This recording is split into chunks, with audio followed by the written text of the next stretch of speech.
The FitExpo welcomes the first ever IFBB Pro Physique, first ever Miss Physique Olympia, and the owner of Flag Nor Fail. You can catch them at booth 1524, Dana Linn and Rob Bailey. What up? Hello. I come out like a rock star. Hello. What up, LA? How's it going? Rob has a hole in his crotch, so don't look at his penis. That's how you're gonna open this? That's right. They're like, hey, sit on this chair, and I was like, I got this problem. My Dion gonna fall out. All right. We're here. So we don't know what to talk about. So Dana said, why don't we just do a Q&A? I'm yelling with you guys. Can you guys hear okay? Yeah. Thumbs up from him. Cool. Thumbs up in the back. So what we're gonna do? Yeah. What we're gonna do is Q&A. Q&A. So you better come up with some good damn questions. And ask anything except what Dana's macros are. I have no macros. I eat all the macros. So raise your hand. Yeah. Anyone have a question? Ooh. I thought you were the question guy. Who's the question guy?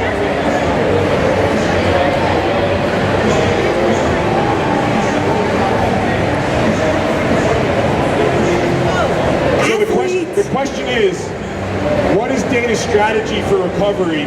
Because we go so hard between training and traveling and work and all that. A lot of vitamin C. Well, actually, yeah, that is one of the supplements. I don't do a whole lot of supplements, but I do, especially on like days like today. I have like this big gallon of water, and I just put a lot of vitamin C in it because I have to touch all these hands. But recovery-wise, what? Oh, the house. That's a good recovery. We just bought a house about, 4 weeks ago, and it's glorious. It's on top of a mountain. So that's my recovery. So after something like today, like the last 2 years, we've been living out of a warehouse, which was awesome. It was really cool and fantastic, but I like it. Maybe not. No, it was good. We needed to do that because like we needed to kick ass for 2 years to get to where we're at today. So now we go home and we can actually take like a day off and unwind and then actually go to work instead of leaving. Or was she talking about workout? Were you talking about workout stuff? I'm like fucking Wolverine. I mean, I am sorry. I also swear like a sailor. Earmuffs over here, earmuffs. I do not watch anything I say. I am like Wolverine. But the way I space everything out, and it also takes a lot of time to get up to this point. Like when I first started training, I would train legs like once or twice a week. Now I train them every 3 days. And it will take a little bit of time to get up to that because you'll need that extra recovery. But your body's so adaptable. My body, it has adapted. I haven't taken a day off in almost a year now. Like the last time I took a day off was probably last May. We were on a flight to the UK and I couldn't like make it to the gym that day because it was like a weird time. Like those are my days off. Like if, I don't know, space everything out appropriately, and as long as you're eating correctly, you're sleeping correctly, you're hydrating correctly, you should be able to train every single day. There's no rules like, oh, you can do 4 days and then you have to take a day off. It needs to be your rest day. Screw rest days.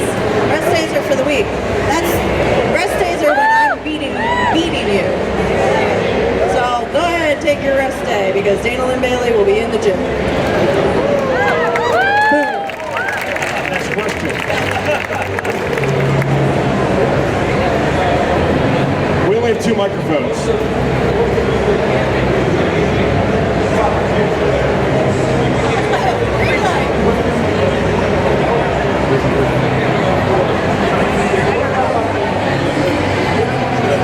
Okay, so the question is, throughout this whole thing of Dana competing, what is the one thing that you wish that you knew before you started all this? White rice is not the devil. Honestly, no, really. That was easy. 2 years ago, I thought white rice was the devil, and it tastes so good, and I love jasmine rice, but no, I always thought it was like, the only time you can eat anything white is after their workout, post-workout, so you can spike your insulin, and blah, blah, blah, blah, blah, blah. If you like brown rice, keep eating brown rice, but I like white rice, and I eat it, and it's really good. But there's not really like a whole huge difference in between them besides like minerals and stuff. So obviously white rice isn't going to have the same vitamins and it digests faster. But when you're eating every 2.5 hours, what does it matter if it digests faster or slower? When you want it to digest faster. So that was probably the best thing. Next question.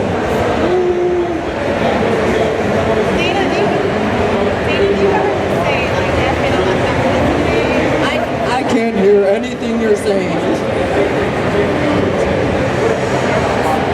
Do you ever just say, like, screw it, I'm just going to eat pizza today? Ooh, I will on March 7th. Next question. The day after the Arnold, I'm eating pizza. I like pizza. Most of the time, just a quick explanation, I like all the food I eat, so like the diet's really not a struggle. I just wish I could eat more right now. That's the hardest part is like, right now my portions are smaller because I'm trying to get smaller and tighter. So that's the biggest thing, but if you had to ask me, if you could live on one meal for the rest of your life, what would it be? Mine would be chicken, broccoli, and white rice, and Frank's Red Hot. I could live on that the rest of my life.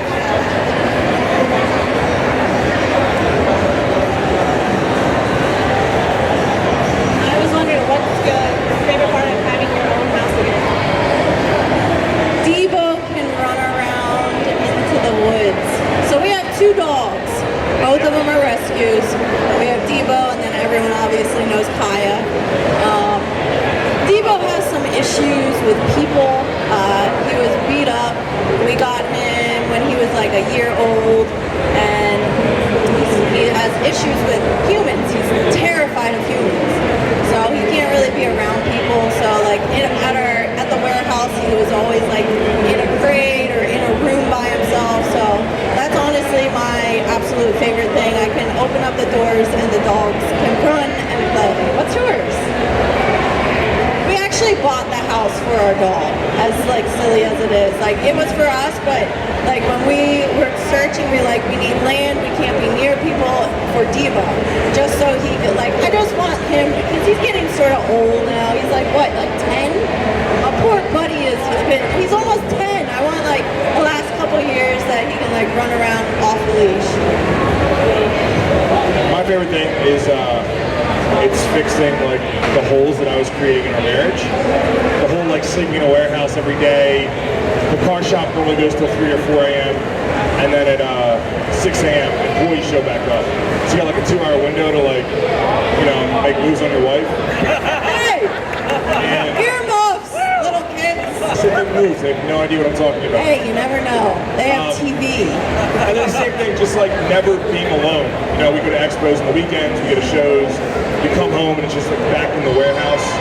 So it's nice to I don't know, be able to take a shower or take a poop in a non-public bathroom. Yeah, pooping in non-public bathrooms. All right, here we go. Oh my God, hi, hey! My question is, you're an entrepreneur, right? Wife, you have your mom with baby dogs. How do you balance it all? How do you look the way you do and still manage to be so successful in other aspects of your life? And help people. I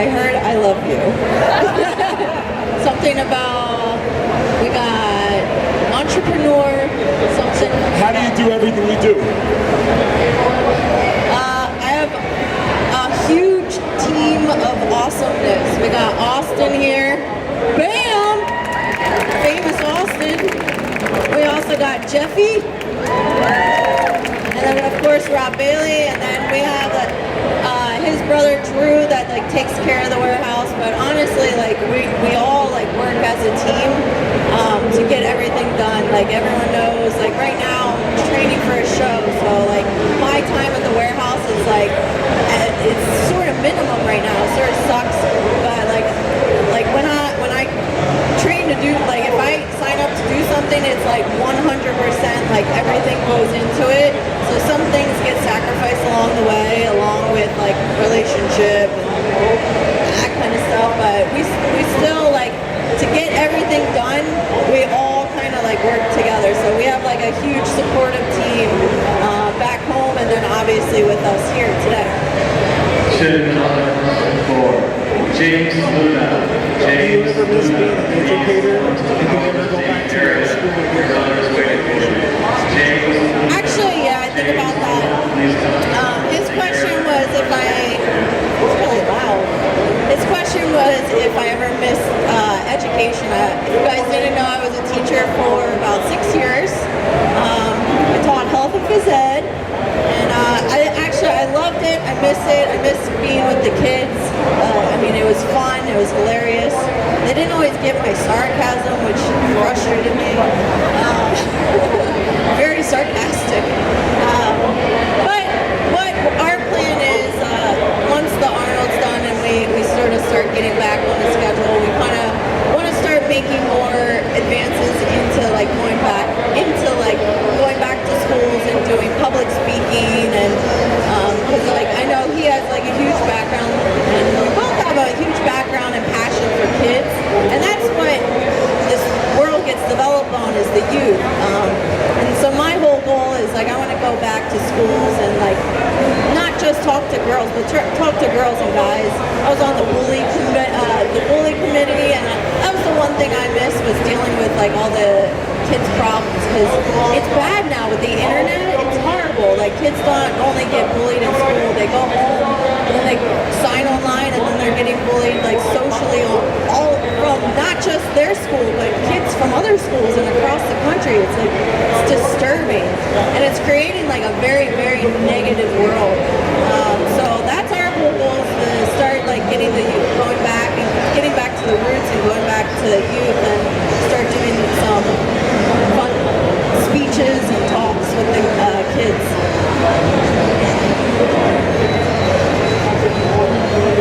I just can't swear so much, I think.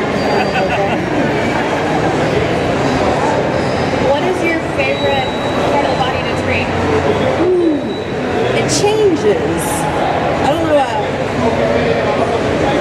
It changes. It used to be chest was my favorite thing to train, and then it was shoulders, and then it was back, and then I went back to shoulders. Now it's shoulders. It's never been legs, because legs is 3 hours long, and it's excruciating. It's just sometimes if it's a really good leg workout, it's usually when I'm just going heavy, more in the off season. But right now it's shoulders. I love shoulders.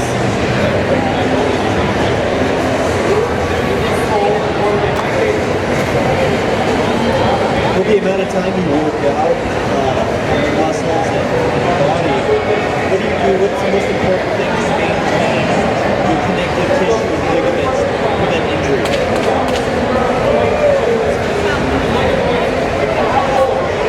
Preventing injury? I do nothing to prevent any injuries. No, I'm just kidding. I do wear, there's some things, when I do heavy squats, I start wrapping my knees. I played so many sports throughout the years, and especially with soccer. Sometimes if I'm going super heavy, at least a precaution for anyone that squats is just strap your knees, keeps your knees in line. I do wear a belt, on heavy lifts. So those are preventative measures that I will try to do. And I'm not crazy. I don't just like, just be smart with your training. Like, it's not like I go in there and I try to max out every single day, because that's going to wear and tear on you. But most of my workouts are really high volume. There'll be like one exercise per workout. Like if it's like a chest day, like I might bench really heavy that day, where I do reps of like 3 to 5. Like, but then everything else is like 12 to 15, sometimes even 20, or like mostly all supersets and drop sets. So it's a lot of high volume. So you're less likely to like hurt yourself doing something like that, because you're not overloading the muscle with all that weight. So that's why I do so much supersetting, pre-exhaust, all that kind of stuff. So you just have to be smart with your training, but it's okay to like pick something out and just go balls to the wall with it. Just do it safely.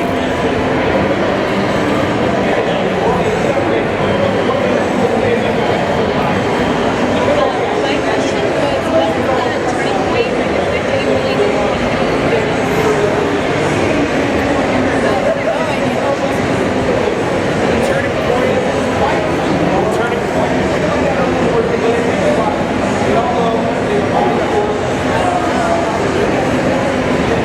So the turning point, like for competing, or just well, Rob was the turning point that actually got me into the gym. For like when we started dating, like I always thought I had abs, and like I eat McDonald's and ramen noodles, and love my abs. Like, and I didn't like work out. Like I work out. I was a soccer player in college, but eating like crap. And then once college soccer was over, I still ate like crap and managed to stay somewhat in shape because I was an athlete for so long. But Rob's what got me into the gym in the first place. Just we were dating. I never saw him. There was 2 hours during his day that he went to the gym, so he told me to go, so I went. And from that point on, I just started lifting with him. And then how I got into competing was just I wanted to beat these other 2 girls that were doing the show. There was 2 girls in the gym, and they kept complaining. They're like the typical girls, like, oh my god, I'm prepping for my show right now. I'm like doing 2.5 hours of cardio. I'm on 2 tablespoons of rice right now. Don't tell my coach because I had 3 last meal. Don't tell her. Don't tell her. Eat fish and asparagus all day long. But I grew up on like competition, so my whole life, like I always had a game, I had something to get ready for. So once college soccer was over, I was missing that competitive side. So I was just lifting, but I was trying to keep it competitive with myself by like upping the weights and seeing how many reps I could go. But honestly, it was like just because I just wanted to like beat these girls. Like, who are they? Like, I look better than them, and I eat like freaking McDonald's every day. I'm gonna do the show too, and they didn't even do it. And here I am, a couple years later, not eating McDonald's though. All right, so this comes from Rob. What are the 3 principles that you're saying that success in life will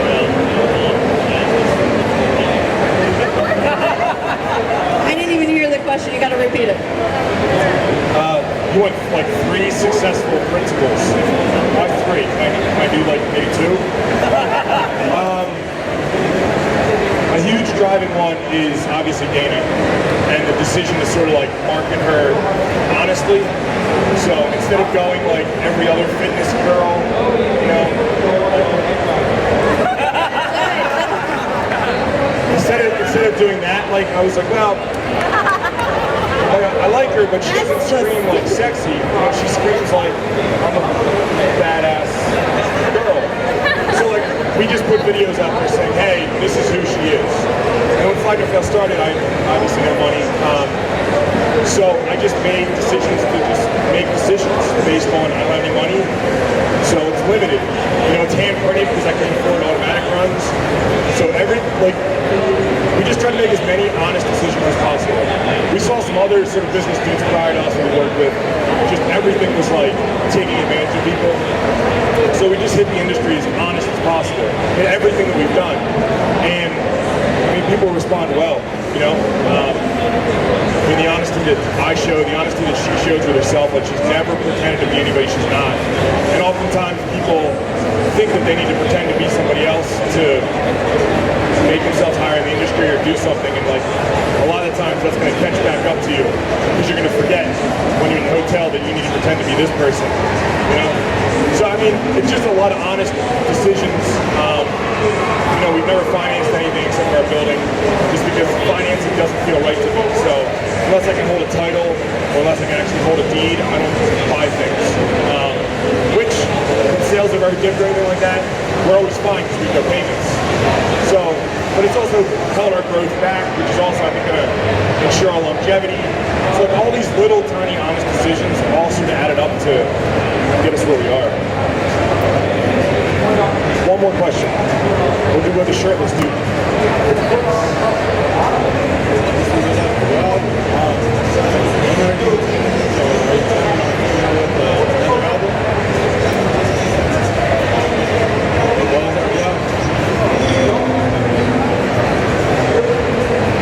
February 24th, new album. We'll do one more because that was like a quick one. Or you.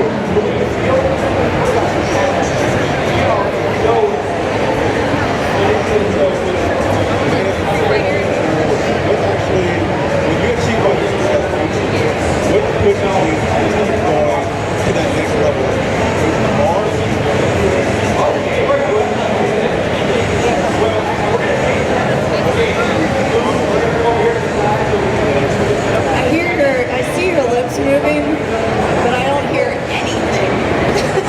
So, wow.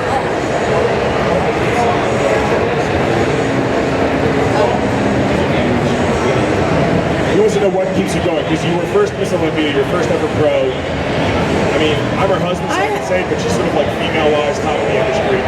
I don't even think what keeps me going is I haven't reached my full potential. Either of us have. So there is always, you can always go harder. You can always work harder. You can sleep less. You can do everything better. Oh, I thought you were going to say something. But not taking away from the accomplishments that I have done, because it's been amazing to be the first pro ever in history, to be the first Miss Olympia ever in history, and hopefully maybe even first Arnold. But going for that, if I could have 3 first, that's pretty cool. But those are huge accomplishments, and it's such an honor to be a part of that stage and a part of that prestigious stage, to be on the Olympia stage. But in my opinion, I feel I'm bigger than that, and I know I can do better, even better than that. So that's why we're going to start trying to get out and like go to schools and stuff. Because my thing is, being on stage is great, and I love doing it, and I get like a personal, it's like a true testament to myself, like what I can put my body through. And I know people pull inspiration out of that, as like when I post pictures and stuff, but the biggest accomplishment is being able to have this many people listening to the words that are coming out of my mouth, which are sometimes bogus, but in my eyes, it's inspiring more people.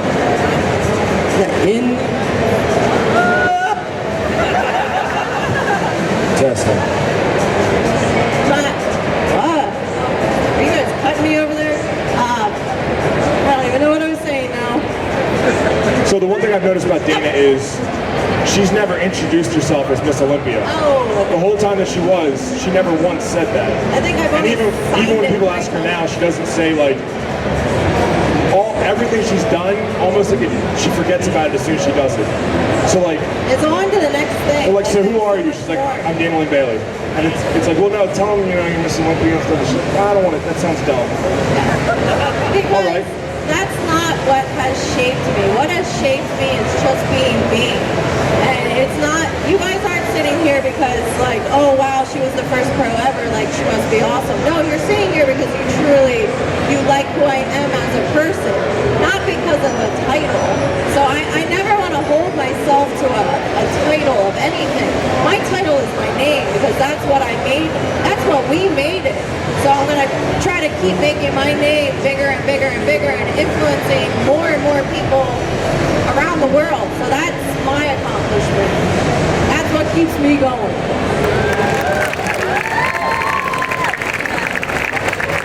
And we are done. All right. Thank you, guys. Sorry if I swore. All right, thank you guys. We will be back at our booth at 1524 over that way. We'll be back there to the end of the day. So come say hi.